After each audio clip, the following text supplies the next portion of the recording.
Hey, welcome back, Math Gurus. In this video, we're going to divide decimals, and it comes directly from TEK 6.3e. So for the first one, it says solve the following, round to the nearest tenths place. That means we're rounding at the end, not the beginning. You round your final answer. So it's 8/10 divided by 23/100.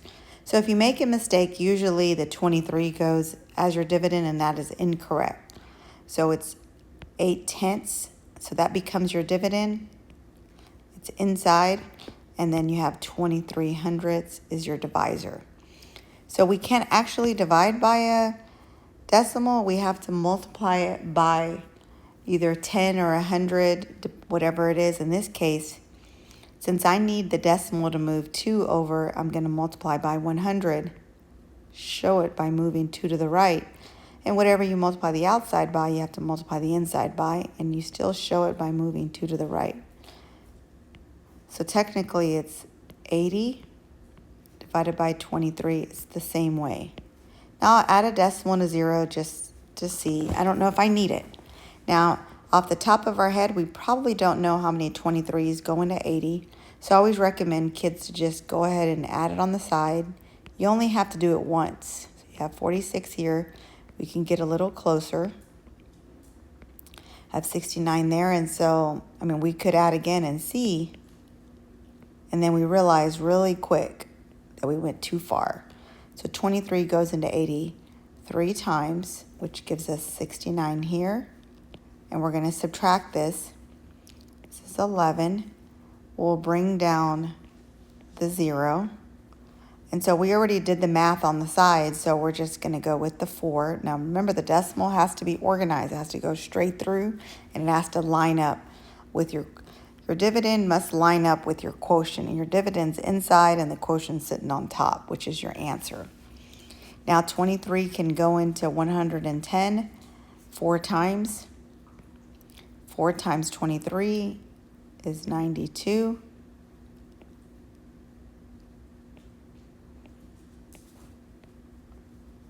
Now I'm going to add another 0 because it said to round to tenths place.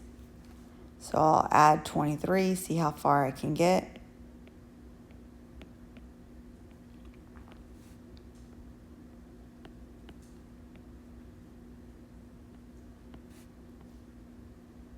So I will go over. That's fine. I don't need it. I'm going to add how many before I went over? 1, 2, 3, 4, 5, 6, 7.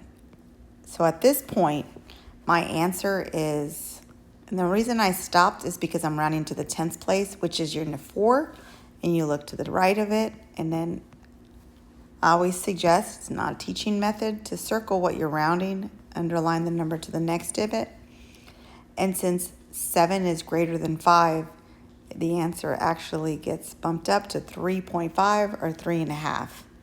All right, let's do one more. This one is rounding to the tenths place again, and that, as a reminder, we round at the end. So we're going to put 3.224 inside as your dividend, 0.07 as your divisor, and remember, we can't have a decimal. My suggestion is pause the video, try to solve yourself, and then come back and compare work. All right, so we're going to multiply this by 100, show it by moving 2 over. Whatever you do to the outside, you'll do to the inside. So now we're just left with a nice long division problem. And then my decimal's here, which means it's also there. 7 doesn't go into 3, but it does go into 32 4 times. My new division problem is 42 divided by 7, which is 6. 6 times 7 is 42. Bring down my 4. And here's the part where kids go, all right, well, it doesn't go in, so I'll just add another 0. Well, you have to show that it doesn't go in. 4 divided by 7 is 0, so we'll put a 0 right there. 0 times 7 is 0. Now I can add a 0 and bring that one down. And my new division is 40 divided by 7, which would be 5.